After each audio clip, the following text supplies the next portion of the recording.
and welcome to Callum's Corner. Right, the perfect crime. What crime would you commit? Or maybe I'd kind of physically dominate Hitler. Yeah, that's fair enough, that's a good shout. But I think Hitler deserves a lot more attention. I think I've come up with the perfect crime. This is how it would go down.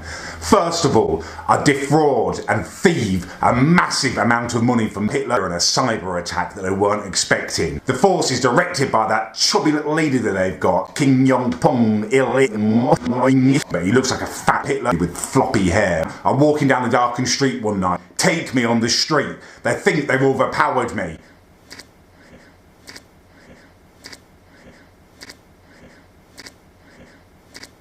They've got no idea that I'm absolutely capable of physically dominating every single one of them. Flown away over to North Korea as soon as I'm within, sight distance of Hitler. I break my massive tic-tac.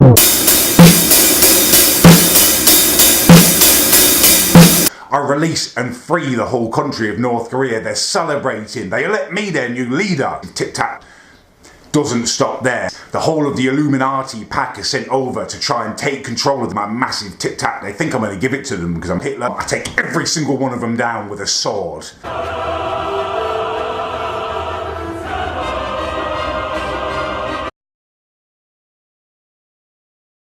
Then I'll unleash a secret weapon and it wipes out the whole of the world. Everything is no longer usable. I take my little North Korean band that I've been training secretly in this time in sword play.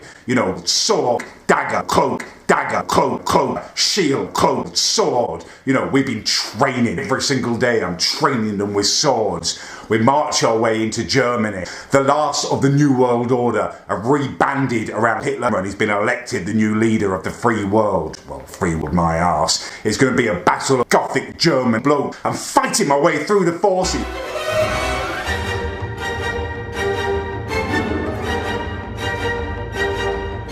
No one can get close to me. I spot Hitler, his fat, smug, revolting little face. I make one final charge towards him. These forces can stop me. I throw this so everyone stopped it, going through the snowflakes that are coming down, and it lands in David Cameron's eye.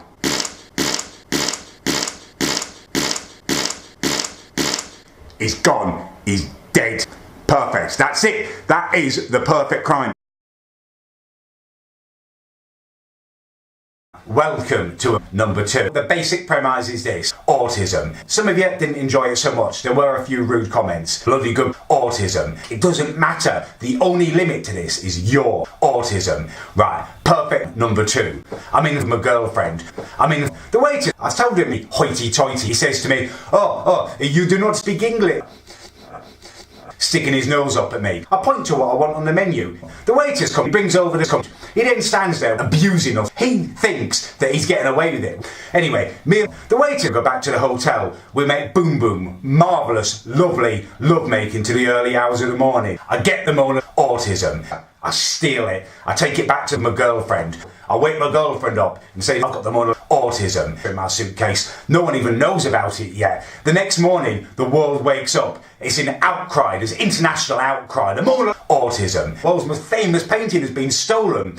The world's waiters unite and offer a multi-million-dollar reward for the safe return of the Mona autism.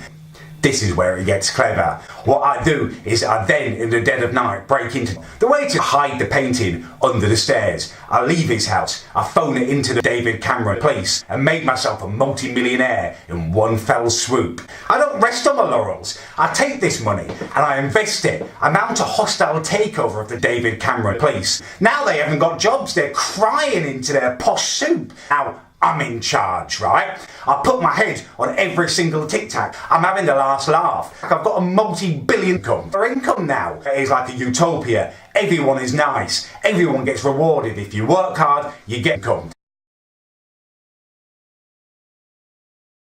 This was inspired this morning. I had a bit of a painful incident. I woke up and I had my morning glory. And I was desperate for a pee, woke up absolutely desperate for a pee, so I went into the bathroom, but I couldn't pee because of my morning glory.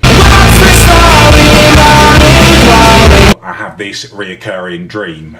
Basically, I'm on the show location, and I'm looking round a house being shown it by Margaret Thatcher and Deborah Meaden. For some reason, I'm married to Kirsty from the Dragon's Den, and she's been a bit awkward. Deborah Meaden offers to take her outside and show her the garden, you know, work his magic, cheeky little monkey. So he takes her downstairs, and it's just me and Margaret Thatcher left upstairs in the bedroom. Wants to go on Margaret Thatcher. He kind of turns to me, pushes out her chest and says to me, "So, Callum, what can I do to persuade you to buy this house?" It is incredibly arousing. Anyway, so I was by the toilet trying to pee, and it was impossible. I managed to look at some images of Deborah Meaden on my phone in the end, which caused it to kind of subside, and I was able to pee and make myself comfortable. Pop back to bed.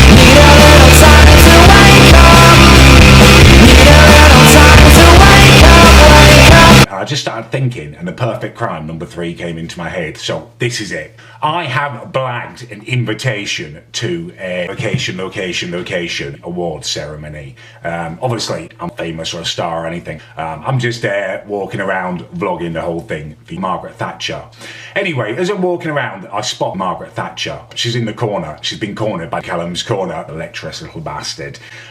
He's compromised her. He's got her trapped in the corner and he's leering all over her, sweaty pig plucking little monkey. And as I'm walking over there and filming at the same time, I noticed something very peculiar. Callum's corner, when his disgusting human face is subsiding, his reptilian side is coming out. It's been stimulated by his lust by Margaret Thatcher. As I watch, his reptilian revolting licks Margaret Thatcher's face. She's disgusted, she's scared. I'm over there like a shot. I slap in Callum's corner and hard as I can, just smash the smoke right off his fat, stupid little face. And I'm out of there. I upload the footage of Callum's corner, his human face fading, showing his reptilian revoltingness in all its glory. Me and Margaret Thatcher are being hunted down by the forces, by the reptilian overlords. The head reptilian comes out. She wants to meet me. The head reptilian, by the way, is the Queen of England. So I decide, yeah, I'm going to go along because I'm not going to put Margaret Thatcher at risk, you know what I mean? We've had a lovely time together in a bed and breakfast. Much boom boom has been had. We've fallen in love with each other. I have to go unarmed, but I take with me backup that no one suspects. It's David Cameron, who I've trained for this day over the past year. He is a deadly little 2-foot tall assassin now. They send me for this meeting for the Queen. Once I get to the Queen, David Cameron, he's just next to me. I pick him up and I chuck him at the Queen. As I say, David Cameron, he's been trained for this. Pulls out the Queen, bam! Straight in the Queen's eye.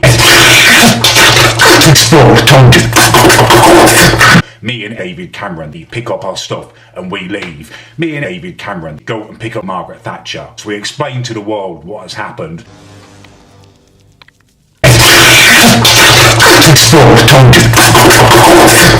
The world votes David Cameron, their unsung hero. No more re-electing bent politician. As he's only young, I am asked to stand in as King Regent for the first kind of 15 years. I do this, no hassle, you know, me and Margaret Thatcher, King and Queen until David Cameron he reaches an age where I hand over the reins to him and the world lives happily ever after.